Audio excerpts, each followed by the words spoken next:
You're listening to this podcast, so I know you've got a curious mind. Here's a helpful fact you may not know yet. Drivers who switch and save with Progressive save over $900 on average. Pop over to Progressive.com, answer some questions, and you'll get a quick quote with discounts that are easy to come by. In fact, 99% of their auto customers earn at least one discount. Visit Progressive.com and see if you can enjoy a little cash back. Progressive Casualty Insurance Company and Affiliates. National average 12-month savings of $946 by new customers surveyed who saved with Progressive between June 2024 and May 2025. Potential savings will vary. Every team, every topic, everywhere. This is Believe. Coach, some might think that 12.5 seconds is still a lot of time for a New York Knicks team to get some offense going, but you guys have such a strong defensive stand. How much do you trust your defense to be able to do that? Yeah, I think we guarded multiple actions and helped each other too. Didn't foul. That was a huge part of it. In fact, Yeko showed his hands. JK pursued. Dyson got knocked down and got back up. And, we shifted.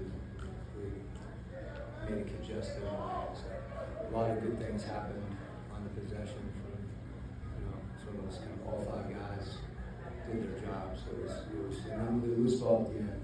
I think we didn't feel like, I think we can do a better job with those, but we got one really good. Coach, and then when you came in, he was like instant energy. And you talk about how much he was for his win. Yeah, I mean, Jonathan's just been all in, and whatever that looks like on a given night. It's something we've talked about as a team.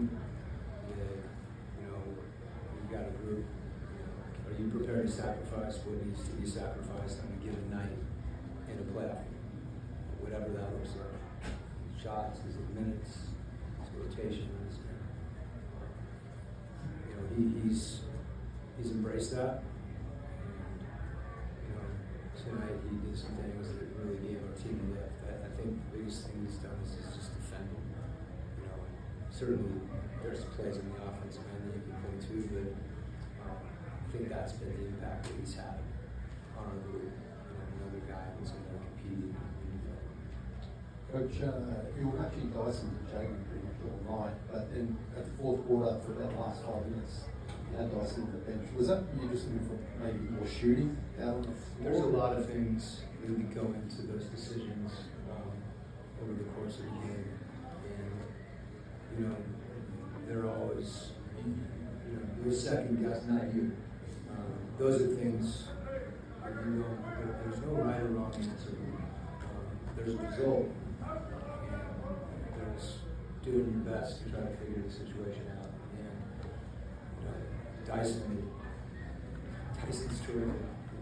I really thought, particularly in the second half, where he got to the rim and the glass, just he impacts the game in so many ways. Again, it's whatever the time of the game is. JJ was playing well at the end of the third quarter. Took him out a minute and change. He would have liked to stand, I'm sure. We thought that was the right thing, get him rested. Corey got a really short stint, and 2-3 minutes he was in there, he contributed, and then Jalen came back. That to me is what it takes to win. And that's being a team. It manifests itself in a lot of ways. Everybody has their moments, so they have to give them themselves. Are you able to even describe the emotions of that last couple of minutes? Are you able to even articulate the emotion you're feeling on the side when you led for most of the game and then the Knicks get that lead and you come back? I mean, what's it like? Because that's his game. That happens. You're in fight or flight mode for a couple hours every night. So it's the important thing is whatever the lead was, that we kept learning. And you're gonna have adversity, in every game you have in the playoffs. How you handle it is the main thing, and it could have gone the other way. I think we have to understand that too. But, playing against that team, got to be better. We know that. It's great to get this one, of course. I would be remiss if I didn't, because you're talking about, the emotion of our crowd's unbelievable. And it's really, it's fun to feel that connection. I think our players, myself as well, feel it's one thing to have fans and have a team. It's a unique thing to have fans and a team that are connected, kind of battle through together. That's how it felt to me tonight. Coach, of course, when CJ came here via the trade, we knew about the veteran leadership that he would bring. But over the last 2 games, it's almost been like he's stepped into a scoring time machine. Can you talk about how clutch he's been over the last 2 games and maybe give us some insight of what you two have seen together out during the court in the last 2 games? Yeah, I actually have a little different spin on that I think says even more, and I agree with your question. I'm not sure if it was the 1-minute mark or a little after. We put the ball in Jalen's hands for possession. And I think what CJ has been able to do is as good as he's been, even throughout the course of the game at various times. That's how he started his time here. And okay, let's go. And JJ was really, really good. It was good to see him kind of play through a lot and stay even keeled. And CJ and all our guys kind of, just being behind whatever their teammates are doing. And obviously, in the last possession, CJ, he can create a shot. And that's a unique thing. And he had the opportunity to do that tonight. And put a ton of confidence in being able to make those plays. And as I said too, I think knowing that he can do that, and also being willing at a given time to defer to one of his teammates, says a lot about the leadership that he's given us.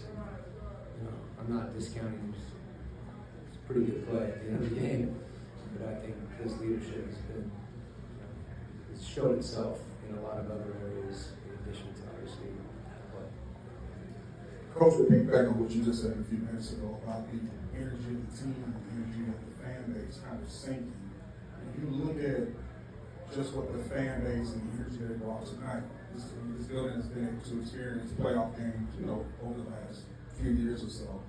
When there's a playoff game in this field and you feel that kind of energy, can you describe what the energy was like tonight in this type of game? Yeah, the NBA playoffs are, it's a unique event because it is 7 games. There's it grinds. So to have, that kind of support, it can give you a lift, during those times when you just naturally become drained. I think it's the way this team plays to me is significant. They defend, they work, they share. That's the thing about this group that I've enjoyed so much. I think, I get the sense, I bet that's probably how a lot of people in the building felt tonight too. Coach, 2 back-to-back wins requires a lot of poise both on offense as well as defense. Who or what would you attribute that to? I think guys are throwing themselves into the team. That's where you can find that. When you kind of go inward, you're thinking about what's either going right or not going right for you. It takes away some of your focus.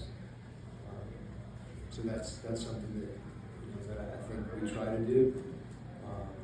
There's a lot of things today that we executed to finish the way we did, but I also know that we've got a tough road ahead of us, and we're going to need to be better than we were tonight in a lot of areas because we're playing a team that is really, really good, and we've felt that all 3 games, and so we have to keep grinding. Coach, can you talk about the versatility or the options that Nikhil and Dyson can give you, knowing that either one of those guys can take on Jalen Brunson and give their best effort guarding him night in and night out. Yeah, with what he first said, he's a really unique player. You know, just he has some guys that are great players. He's one of them. He does so many things. He's also got a presence. So those two guys being able to kind of tag team that matchup, I think they lift each other up because he's gonna make plays. You can have great possessions. It's just tip your hat. There's a lot of those. So I think the two of them, understanding that and also being able to kind of work together in that sense is, we're lucky that we have two guys that defend like that. They take that much pride in it, and because guarding him certainly demands that. And you mentioned a couple times that you need to be better. Two-part question, like how well do you feel like you're playing right now, and what are some of the things that you know to get these? Yeah, I think it'll show up somewhere here, but we've got to secure the defensive glass. I think, and that's hard. Their size, their athleticism, their commitment to the boards. It's not easy. I don't mean to kind of make it sound like you decide to do it and you do it. It's not that easy, but we have to make some inroads there. I think there are some moments that some of those 50-50 balls that we have to come up with those possessions. And the last thing is take care of the ball. I thought there were some situations where it looked like we could get something really good, and we just weren't precise enough with our execution and it turned us over. So it's hard to overcome those things. We were able to do it tonight, but you give up an offensive rebound, you miss, you give up another one, and all of a sudden, it's a late shot clock 3, and those are daggers, as they say. As I said, to the extent we can limit those more, I think we're going to need to. We expect to. Thanks, Coach. If you like the show, please take a moment to rate, review, and subscribe. It really does help the show to grow. Thank you for listening.